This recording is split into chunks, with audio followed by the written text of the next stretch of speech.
Hello, my name is Phoebe Nugget, and I am the co-chair of the Executive Branch Asian Pacific Islander Affinity Group. Before we begin, I would like to acknowledge that in King County, we live on the ancestral homelands of the Coast Salish people, a people who have lived in the Salish Sea Basin from time immemorial.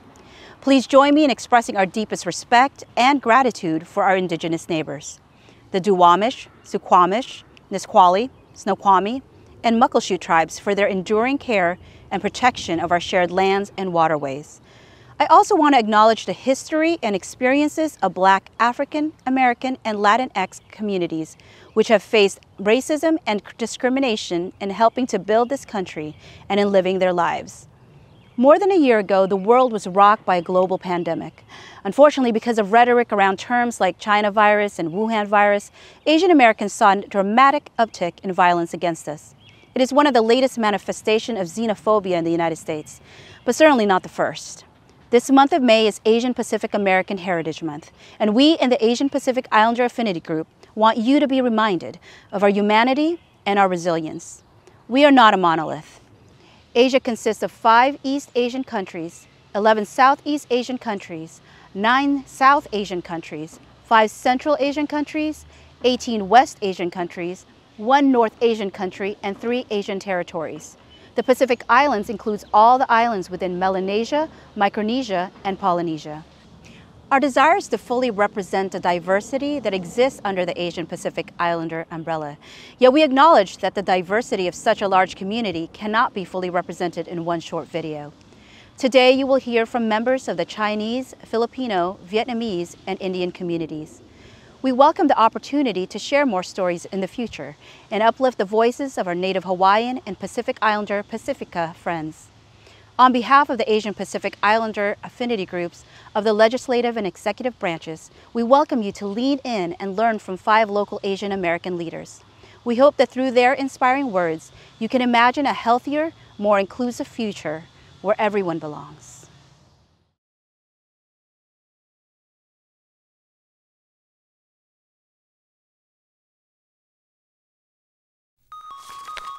This neighborhood is referred to as Chinatown, or the International District. Parts of it, Little Saigon, Manila Town, Nihonmachi, Japantown. It was all of those things. It was also an African American community. It was a Native American presence, an Italian American presence. This neighborhood has always been multi-ethnic, multiracial, multicultural. The community came together to create the Wing Luke Museum in this neighborhood.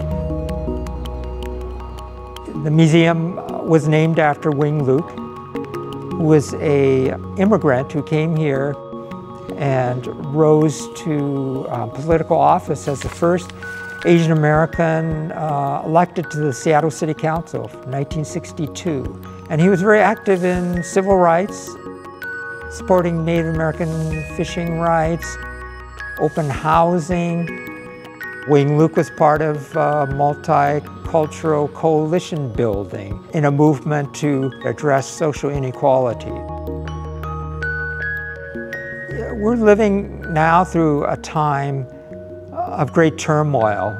People refer to it as a reckoning, inflection point. Public safety, social justice, Black Lives Matter. I'm fascinated by the notion of making sure that all of this work is undergirded by an understanding that it's building on work that happened before. I remain optimistic, really because I see hope in the eyes of this next generation, who are as committed as my generation and the generations before to the idea of community-based solutions. After we make it through this pandemic period, people will want to return.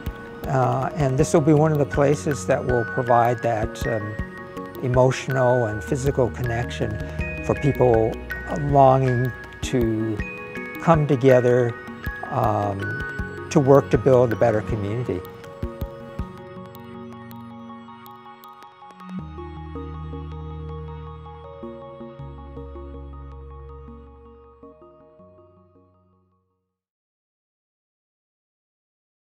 This is a picture of my mom. And if you'll see her hair, that was her signature, was her hairdo.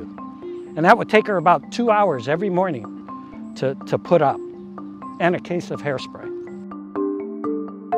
My mom was born and raised in Seattle. And at 28, my mother was the first restaurant to be established outside of the redlining of Chinatown. It was one of the first fine dining restaurants back in the late 50s and early 60s. She was the first person to establish a frozen food dinner back when Swanson's first started. She was also the first female county councilwoman in the history of the county council and of the state of Washington. She was tenacity with grace, and she was compassion without pity. She was devoted to the community so that the rest of the larger community in Seattle would be more aware of what Chinese and Chinese culture is all about. In order to have institutional systemic change, there has to be people from the outside with the voice of awareness, as well as people within to make the changes. So that's why I went on the bench. In 1990, I ran for election and had 8 terms and 30+ years on the bench. I was the first Asian American judge in the district courts for the state of Washington. At that point in time, 30+ years ago, there was no curriculum for gender and diversity awareness for the judges. So I helped put together, and I was on the education committee for the state, to start bringing those curriculums and awareness to the bench. I helped establish and pioneer the mental health court, criminal mental health court. My passion came from, this is a group that gets discriminated because of their mental health. And there's nothing they could do about it, just as much as I'm Chinese and can't do anything about it. I think those are some of the things I think that I got from my mom, to make sure there are things you can do for the community.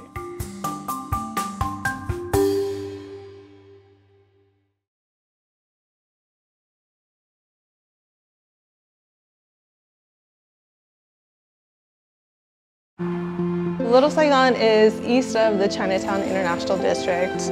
This neighborhood was organically created after the fall of Saigon in '75. The first wave of refugees, or the boat people, came and settled and built just their own community. The Friends Little Saigon was formed because we needed to build a strong identity. I was born in Vietnam. I was about 2 years old when my family immigrated to Kent, Washington. And so I grew up in Kent, but then started volunteering in the neighborhood.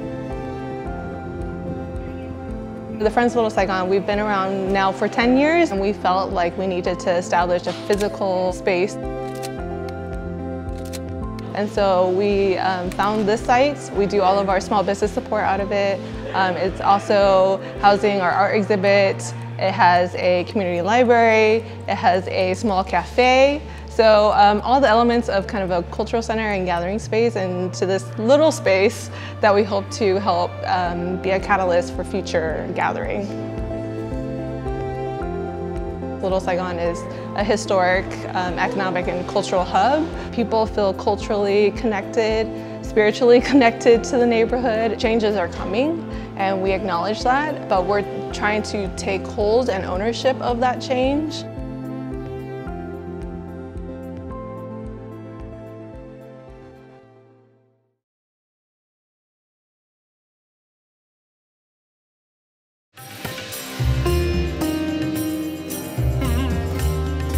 A few amazing, inspiring women in the community sat together in my living room over a cup of chai and decided that we were going to pitch in providing programming for young immigrant families with early childhood needs, with seniors in isolation and wellness, with civic engagement. We got our first grant out of BSK. I became the first executive director for India Association of Western Washington. And it was not an easy road. You have to be a good listener, but you also have to be a change maker. Asian Pacific Americans, there's a lot of blanketing people into a box. While we are all Asian immigrants, we each come from different cultures and we each have different needs.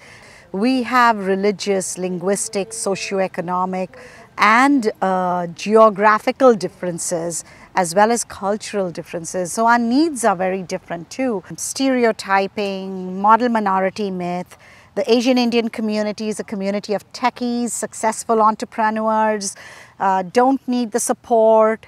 First of all, we grew exponentially in the last 10 years and we have service industry workers, we have mom and pop businesses, we have beauty salon workers, we have construction workers, we have agricultural workers, and we have tech workers.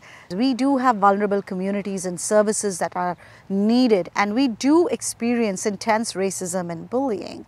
I just express this as a concern. India is going through an immense COVID crisis.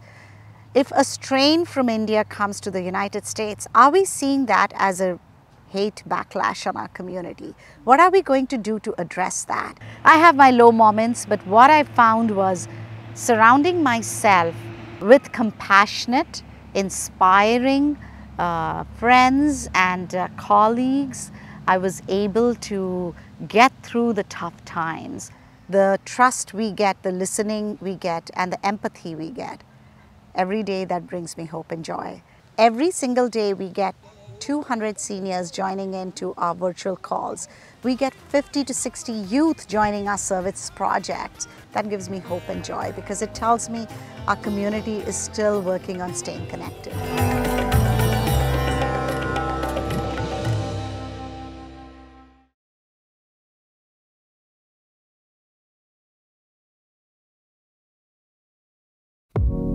I forgot who said this. Art disturbs the comfortable and comforts the disturbed. For right now, art should comfort the disturbed. We're all here and we're still fighting. Even if we're just trying to heal, that's a fight in itself. I make a lot of abstract paintings. They are inspired from the joyous energy from where I'm from, which is the Philippines. I came here around 7 years ago. Adjusting was one of the hardest things because I felt like I needed to unlearn a lot of my culture back at home to learn the culture here. I really wanted to find an identity for myself. I just wanted to prove that I am somebody through making work. So I just kept making and making and making. The drawings that I had before, it was a little bit more shy. And now that I've kind of found a balance between who I was and who I am, I'm definitely a lot more comfortable and confident. I start to really own up to who I am with the marks that I make.